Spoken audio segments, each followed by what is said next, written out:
Episode 4, we're here to talk about the current state of pro wrestling. Now with social distancing, no live events, we're seeing a new format of how pro wrestling is booked. No audience, a lot more promos, a lot more ways for creative to be innovative. So far, since we've been in this new social distancing era of pro wrestling, Ruben, what would you say?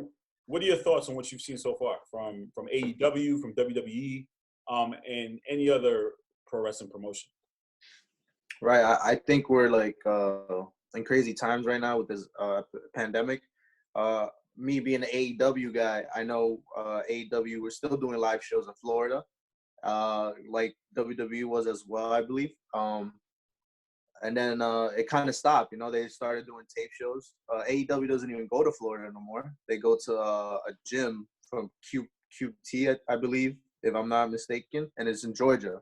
So they tape like 20 matches and within the span of a week, I believe. So that's what they were doing. And like you got, like, we all watch WrestleMania was taped as well. So it's kind of crazy to see wrestling without fans. I believe Moxley and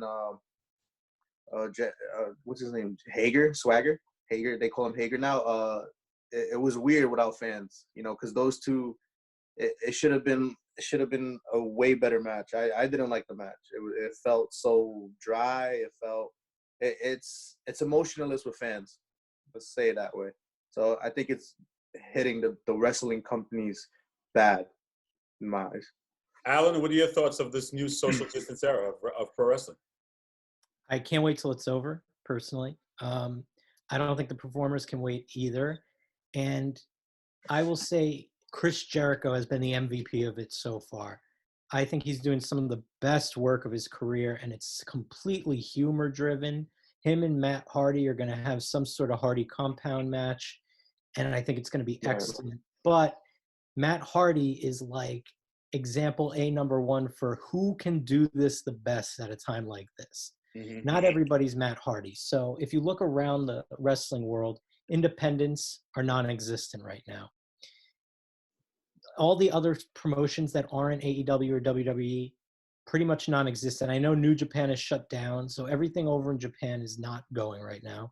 You've got a complete standstill, and WWE's product is hurting, in my opinion, and it's no fault of the performers, the writers, etc. It's just the circumstances. And WWE just had a major layoff, so it's hurting everybody all over the place. And it's just tough, man. It's tough to stomach. But I think when it's all over, it's going to be quite a boom like we've never seen before. Yeah. Well, that leads to my next question is in terms of when we're assessing COVID, when will it be over? Because originally, heading into WrestleMania season, everyone thought, well, Tampa wasn't going to cancel and Vince could pull this off, but he couldn't.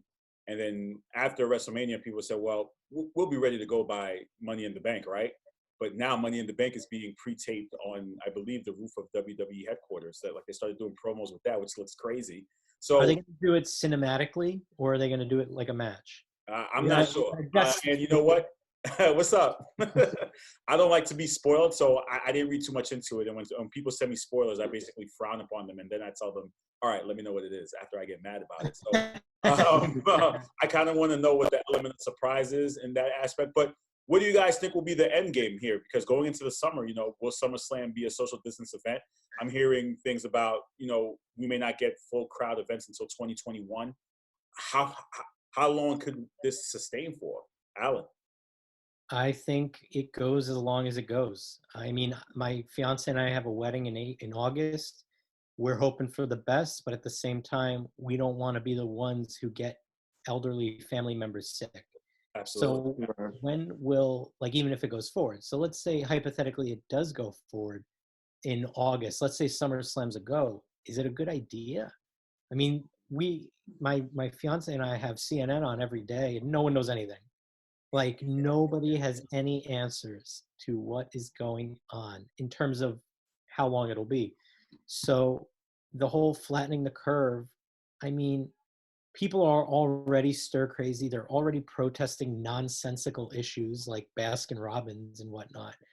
So it's only a matter of time before I believe the country just forces itself open against the better judgment. But I don't think wrestling events will be something that continues. So I will say that this will go probably until late this year, early next year, depending on this second wave we're supposed to get in the fall.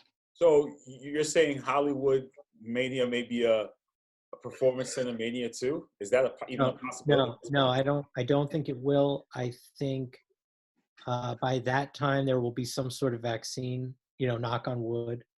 And I do believe, if I had to make an educated guess, I would say the first event with fans in full force will be next year's Rumble.